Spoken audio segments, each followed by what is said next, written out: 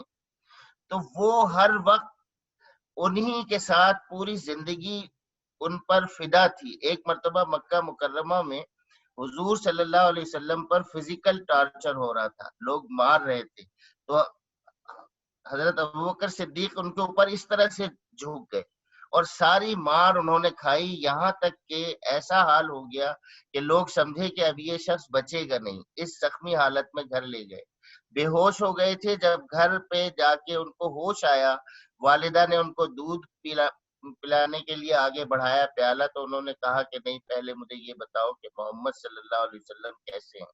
پھر اس کے بعد اس وقت تک انہوں نے چین نہیں آیا جب تک انہوں نے جا کے خود انہیں دیکھ نہ لیا ہو.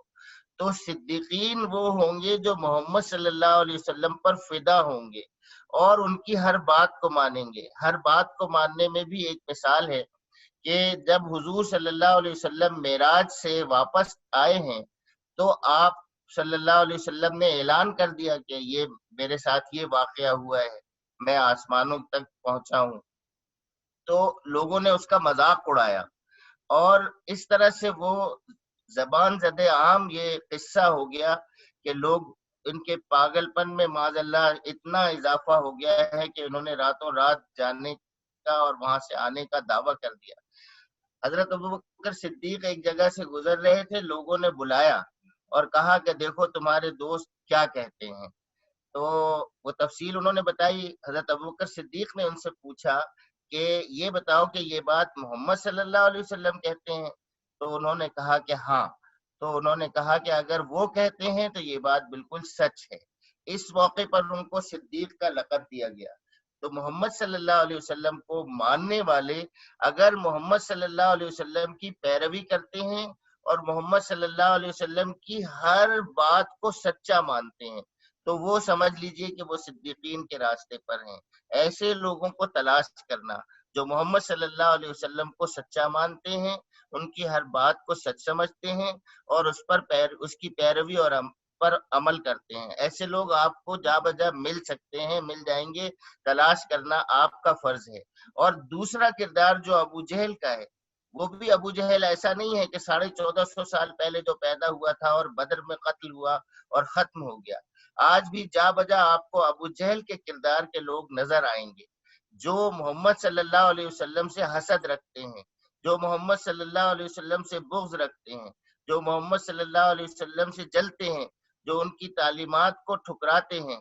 ایسے جتنے بھی لوگ ہیں ان سے دوری اختیار کرنا، اور ایسے جتنے بھی لوگ ہیں جو صدیق اکبر رضی اللہ تعالی عنہ کا رویہ اختیار کرتے ہیں ان سے قربت اختیار کرنا. آپ سمجھ لیں کہ صرف صراط الذین انعمت علیہم کہنا کافی نہیں ہوگا، بلکہ ان لوگوں کی جو معاشرے میں صدیقین ہیں ان کی تلاش اور ان کی صحبت اختیار کرنا. پھر اس کے بعد ہے غیر المغضوب علیہم ولا الضالین. یہاں پہ دو اصطلاحات ہیں. ایک ہے غضب والی، کہ ان لوگوں کا راستہ نہیں جن پر آپ کا غضب ہوا. تو ہمیں دیکھنا چاہیے کہ غضب والے اعمال کون سے ہیں. ہم قرآن مجید کو اس نظر سے پڑھیں کہ کون سے اعمال ہیں جن کی وجہ سے اللہ غضبناک ہوتا ہے. مثلا ایک انسان کا قتل، ناحق قتل، اور اگر وہ صاحب ایمان بھی ہو اور اس کا ناحق قتل، تو یہ تو ایک ایسا جرم ہے جس کو اللہ تعالیٰ کہتا ہے کہ یہ ابداً ابدا ہمیشہ جہنم میں رہے. یہاں غضب کا جو ہے وہ اظہار ہوتا ہے. تو ایسے لوگوں کا راستہ جو قتل و غارت گری کرتے ہوں، جو اس راستے پر جاتے ہوں جو قتل و غارت گری اور دہشت گردی کا راستہ ہے، یہ اس سے بچنے والے ہوں گے. پھر وہ لوگ جو معاشرے میں، سوسائٹی میں فحش پھیلانے والے ہیں، اللہ تعالیٰ ان پر بھی سخت برہمی کا اظہار کرتا ہے، تو ان سے بھی بچنے والے ہوں گے جو معاشرے میں فحش پھیلاتے ہیں۔ پھر ایسے لوگ جن سے اللہ تعالیٰ نے رشتے جوڑنے کا حکم دیا ہے، جو قرابت کے رشتے ہیں، ماں باپ، بھائی بہن، چچا تایا، ماموں، خالہ، یہ جو رشتے ہیں ان کو جوڑنے کا حکم دیا گیا ہے، اور اگر ان رشتوں کو کاٹتے ہیں، ان سے قطع تعلق کرتے ہیں، ان کے حقوق ادا نہیں کرتے، اللہ تعالیٰ نے اس پر بھی غضبناکی کا اظہار کیا ہے۔ یہ جو چیزیں میں آپ سے عرض کر رہا ہوں، یہ سب اسی قرآن مجید میں موجود ہیں، اور یہ پڑھنے کا، یہ سورہ فاتحہ پڑھنے کا تقاضا یہ ہے کہ اس کے نتیجے میں جو قرآن ملا ہے اس کو پڑھ کے ہم خود شناخت کریں کہ مغضوب لوگ کون ہیں، جن پر اللہ تبارک و تعالیٰ کا غضب ہوگا یا غضب ہوا، وہ قرآن مجید ہمیں بتائے گا۔ تو یہ لازمی تقاضا ہے اس دعا کا کہ ہم قرآن مجید کو کھول کر پڑھیں، اور ایسے کھول کر پڑھیں کہ کاغذ قلم ہمارے ساتھ ہو، اور ہم ایک کالم بنائیں کہ جن پر غضب ہوا، اور ایک کالم بنائیں جن پر انعام ہوا۔ پھر ہم دیکھیں کہ کون سے کیریکٹرسٹکس وہ ہیں جو غضب والے ہیں، ان کو ایک طرف رکھیں، اور کون سے کیریکٹرسٹکس وہ والے ہیں جن کو جو انعام والے ہیں ان کو ایک طرف رکھیں۔ پھر انعام والوں کو ہم کاپی کرنے کی کوشش کریں، اور غضب والوں کو ہم کاپی نہ کریں بلکہ ان سے بچنے کی اور ان کے شر و فساد کو دور کرنے کی جدوجہد کرنے والے بنے۔ پھر اس کے بعد ہے ولضالین، یہ ہیں بھٹکے ہوئے لوگ۔ یہ بھٹکے ہوئے لوگ وہ ہیں جو دین میں غلو کرتے ہیں، دین میں مبالغہ کرتے ہیں، یعنی ایک چیز اس حد پہ ہے، 5 کی حد پہ ہے، اس کو 7 پہ لے جاتے ہیں، 70 پہ لے جاتے ہیں، 700 پہ لے جاتے ہیں، اور ایک چیز 5 کی حد پہ ہے، اس کو 3 پہ، 2 پہ، اور پھر آپ بالآخر 1 اور 0 پہ لے جاتے ہیں۔ دونوں صورتیں افراط و تفریط کی، یہ دونوں چیزیں جو ہیں وہ بھٹکانے کا سبب بنتی ہیں۔ اس لیے انسان کو دین کے معاملے میں جیسے اپنے سارے معاملوں میں وہ بیلنس اختیار کرنے کی کوشش کرتا ہے، اسی طرح سے دین زندگی کے تمام معاملوں میں بیلنس اختیار کرنے کی کوشش کرے، غلو نہ کرے۔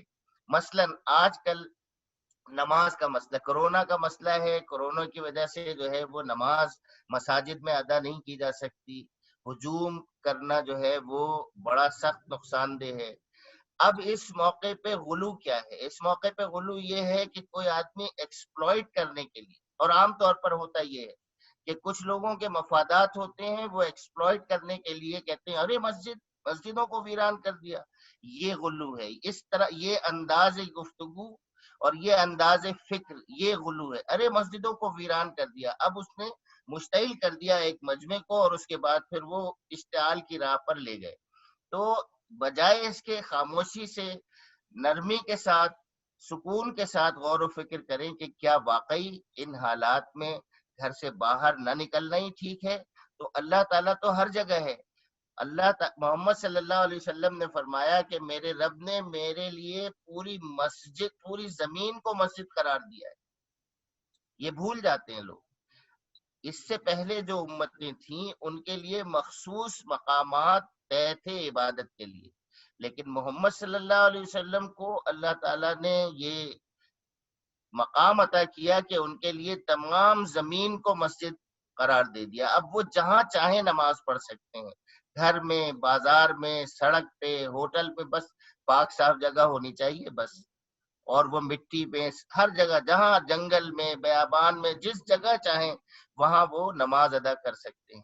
تو اس بات کو بالکل اگنور کر کے اور اس کو ایکسپلائٹ کر کے بندوں کو مشتعل کر کے، جہاں پہ بھی اور جو بھی بندوں کو کسی خاص چیز سے مشتعل کر کے کسی راہ عمل پر لے کے جاتا ہے، آپ سمجھیں کہ وہ بھٹکانے والا ہے۔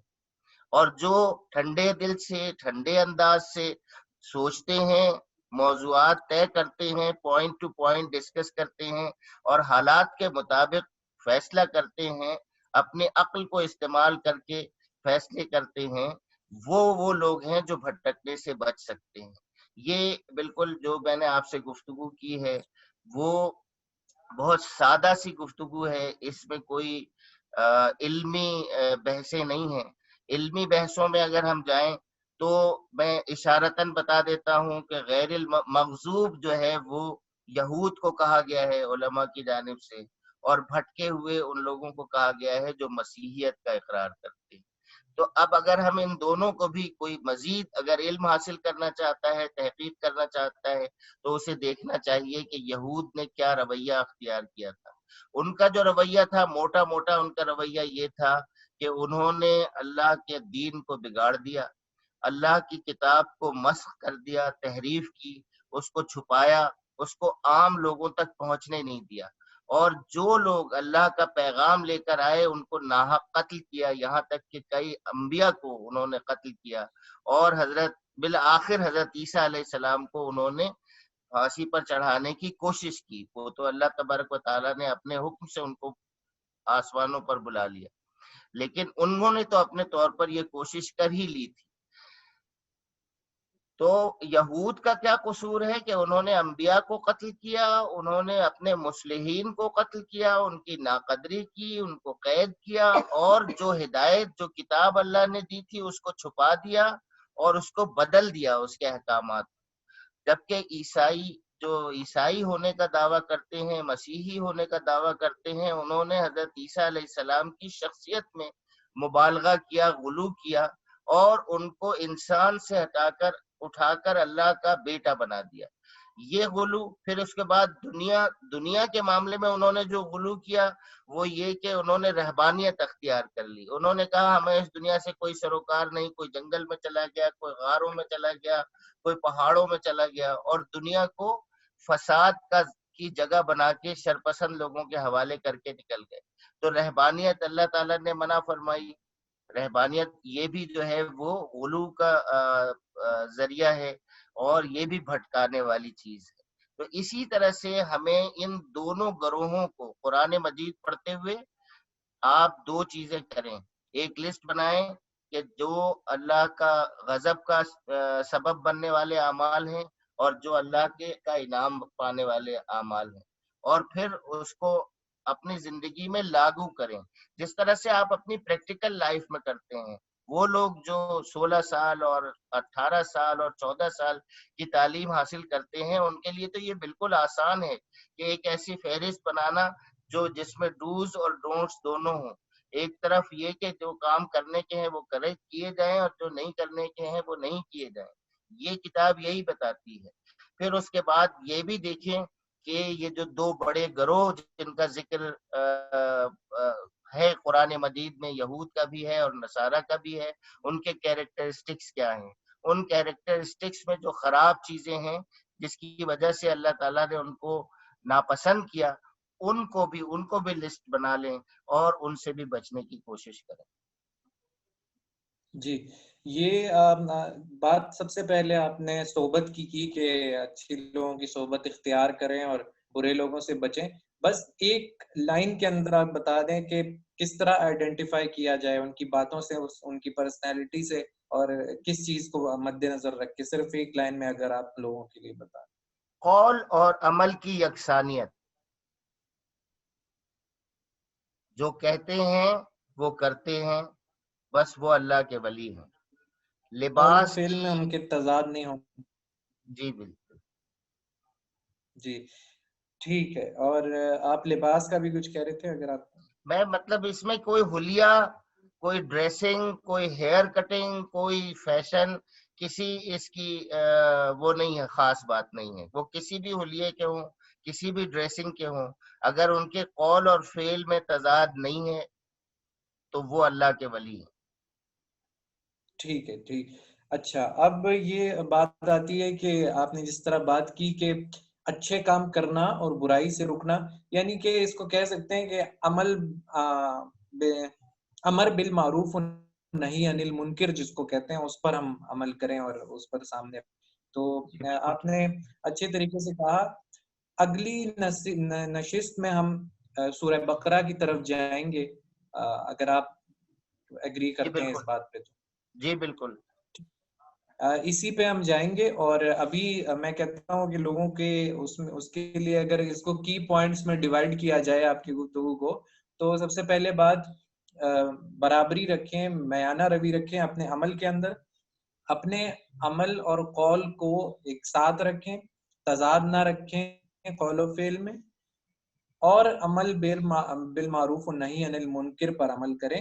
اور دوسری جگہ پر بھی ارشاد ہوا ہے کہ زور بازو سے آپ برائی کو روکو، اگر نہیں ہو سکتا تو آخر میں جا کے آپ اپنے قلب میں ہی برا جان لو، تو وہ بھی آپ کے لیے کافی ہے۔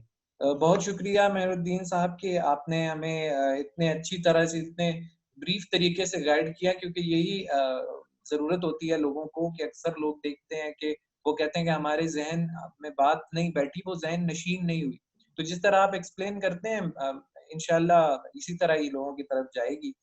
بہت شکریہ آپ سب کا ہمارے ساتھ رکنے کا، اور انشاءاللہ آپ سے کل ملاقات ہوگی سورہ بقرہ کے ساتھ۔ اپنا بہت سارا خیال رکھیں۔ اللہ حامی و ناصر ہو۔ اللہ حافظ۔